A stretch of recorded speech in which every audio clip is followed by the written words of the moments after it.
Peterson was alluding to last night about, Right. hey, there's this mystery behind beauty, and then there's also this kind of, it's a little scary because we don't understand it completely. Well, what makes it so beautiful? Can we really identify what makes something beautiful to us? Like, what is it? Is it that that's so perfect and it makes us feel like that's something we want to achieve? But perhaps there's also a fear that we're so imperfect ourselves and we're looking at this thing that almost feels like it could be godly, because how can it be so perfect? Yeah. I don't know. There probably is some form of neurological basis for that, meaning what determines why something is pretty to one person but not another. Yeah. And maybe our structures are similar but a little bit different. There are probably structural differences biologically. So if you could actually rewire that, I've always wondered, like, could I make, I don't know, anything? Could I make a stick look beautiful to somebody if I had their neurons rewired just right so they go, oh, that is beautiful? That, I guess what you're saying is if I showed it to you from a different perspective, would you look at it? Or if you, as the observer, were a different perspective, meaning you've had literally brain surgery and they've cut. That is interesting. So I'm saying, like, they cut a little piece of your brain that deals with beauty. Because I've seen this before. There was one woman I saw who had open brain surgery, and they were poking in some part of her brain, and she thought everything was funny. She said, "Oh, you guys, because she's awake, because they're awake, because there are no pain right, because your brain doesn't feel right. pain, so you can actually poke so at you're it. awake, and they use it for exploratory things. Like, what are you feeling cool. now?" And she was laughing, like crazy. She said, "What's so funny?" He goes, "You doctors just standing around. It's so funny." She thought everything was funny, and everything seemed to be humorous, which I've heard is a reaction to some people when they have marijuana, but I don't know. Well, I wouldn't know nothing about that. About that. But if we did know, it might be possible. Yeah, it could be. No, I mean, it's California. You see these people all the time, And, I mean, there's definitely, like, marijuana is known to elevate your mood, for sure.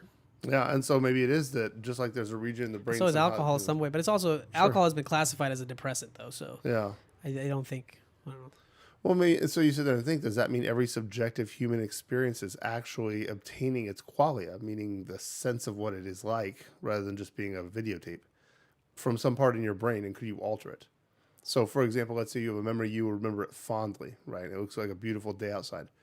Well, if I could mess with your brain so you thought that was funny, or I could mess with your brain so you thought the ocean was ugly, could I mess with another part of your brain and make you hate the memory instead of love it? So mutate the emotion you have attached to the memory. Yeah. By physically altering your brain is what you're saying. Brain. Yeah, if the memory is out here like a film strip, there's this, like you've talked about before, the observer and the observed. Yeah. There's another part inside of you that attaches, what's that memory like? Am I happy about it?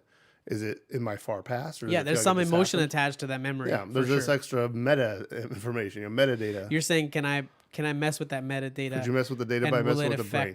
Yeah. Your output on the memory. So I know that our memory itself, like when we remember something old, we can change it as we're speaking it. So so you almost like are trying to read something, and as you're reading it, it's fuzzy. And while it's coming to you, you're like adding more data into the memory. Right. But as you're adding this more data into the memory, when you're all said and done telling your story, the next time you remember it again, I believe what at least psychology says, you're actually remembering the last time you told it. Yeah.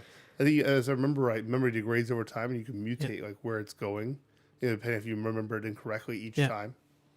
There's all kinds of compound effect. I was thinking about this earlier. When I knew you years ago, did you have a beard and mustache? No, I did not. In my memory, you do. In my memory, you do. I saw your picture on the wall over there as you without the beard and the mustache. Without the beard, that's what I used to look like. And in my head, you always had the beard and the mustache. Well, even when I remember you, I'm going, that's not true. That's definitely not true. I thought, wait, wow. But you know what? Now that you say that, yeah. When I think about Brad Hughes, yeah, what clearly, distinctly comes to my mind is our physics classroom and the colors scheme. Yeah. And what you used to look like then. Yeah. You were a little skinnier, obviously. Skinnier, yeah, sure. And to me, it's like younger, skinnier, taller, younger. Yeah, for sure. Yeah. That is the picture. And whenever I think about you, that is still the picture that comes, even though we've, interacted many times for years and years. And it's like, sure, that's still, that's weird, trippy. Well, my ex from way, way back when, I dated her when I was like 17, we were in high school. Yeah. And then I started dating her again at 25. Yeah. And then she very quickly, like within a month or two after we started dating, quickly lost 30 pounds. And she just said it was her homeostasis. She was much happier, because she'd been single before. Yeah, for sure, yeah. And so, and she goes, I guess I should be thankful that you didn't really notice in some sense because, you didn't notice I was 30 pounds heavier before. I said, you look exactly the same to me now as you did when we were in high school together. Right. My feelings are very strongly tied to this image of this person who I go, it's years later. We're both 45 now. I can't imagine what life would be like if I saw her. Damn, that is old. Damn. How do you even get here without a wheelchair? It kind of scares me, man. I'm sitting at the back end of 26 here. I'm about to be 27 in March. Sure. I'm an older 20-year-old now. You're on the wise end of the 20s. Yeah. I'm closely approaching that 30, and it's scaring me a little bit. Yeah. Just a little bit because I don't know. Like I think a lot of people go through this. I think a lot of people my age or around my age are, thinking, am I doing everything correctly? Am I doing what I should be? Like, am I set up properly? Am I, because I don't know. You're not really taught how to be a proper adult, honestly, right? Like, apart from your parents, and they do the best they can. But what do your parents really know if they weren't really taught how to be a parent? That's true. Like they've just done their best, and maybe they've done a great job, and you're very fortunate. But I think there's a question of wonder in every single person about that. No, I've heard this before. A friend of mine said that she likened it this way.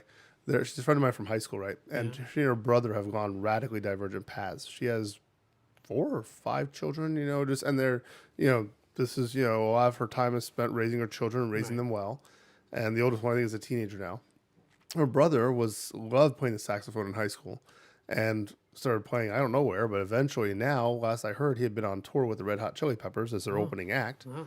And so his lifestyle is literally like you hear in a movie. Like he can go to there's concerts traveling all around the world and parties, and hers is sitting in Ohio, and enjoying her life, and she expressed to me once that she said, yeah, I feel like, I wonder if I'm doing it wrong. And then, her brother kind of mentions, yeah, look, we're all just doing it the way we want to do it. Right.